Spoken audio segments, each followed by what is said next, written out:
আজকে টাউন হলের সামনে থেকে আপনাদের মানে এজেন্ডা কি এবং ডিমান্ডটা কি? আমরা হচ্ছে এসএলএসটি 2016 ব্যাচ এবং আমরা যোগ্য শিক্ষক। সেখানে যোগ্যতা থাকা সত্ত্বেও আমাদের অধিকারের চাকরি নিয়ে যে চিনিমিনি খেলাটা শুরু হয়েছে, সেটা বিরোধী পক্ষ হোক, সরকার পক্ষ হোক, বিভিন্ন রকমের সংগঠন হোক বা আর যাই হোক না কেন, এইটার প্রতিবাদে আমরা পথে নেমেছি এবং নামতে বাধ্য হয়েছি। ডিআই অফিসের অভিযানটার কারণটা হচ্ছে আমরা বিভিন্ন রকমভাবে ডিআই অফিসের থেকে বিভিন্ন মান্যতা বা বিভিন্ন সময় তাদের সহযোগিতা করে থাকি। শুনতে পাচ্ছি যে আমাদের ইমিডিয়েটলি বেতন বন্ধ হতে চলেছে, ঠিক আছে? তো এই ব্যাপারে আমাদের ভূমিকা কি হওয়া উচিত, মানে কেন? আমরা তো জানি আমরা যোগ্য শিক্ষক, আমরা জানি যে আমাদের বিরুদ্ধে কোনো রকমের কোনো দুর্নীতির অভিযোগ নেই, তাহলে এই দ্বিচারিতা কেন?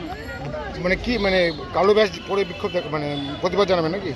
কালো ব্যাগ আরও কর্মসূচি রয়েছে, সেটা ওখানে গেলেই বুঝতে পারবেন। ওনাদের সাথে আমরা মানে কি বলবো, যে পর্যায়ে যেতে হয় সেই পর্যায়ে যাব, কিন্তু আপাতত কাজ বন্ধ করব। মালদায় মোটামুটি ডিস্ট্রিক্টে কত শিক্ষক আছে?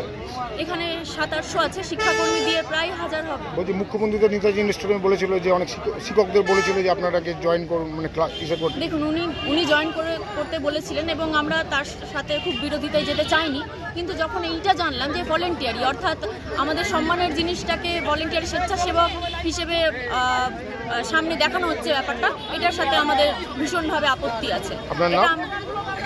আমি যোগ্য শিক্ষক একজন।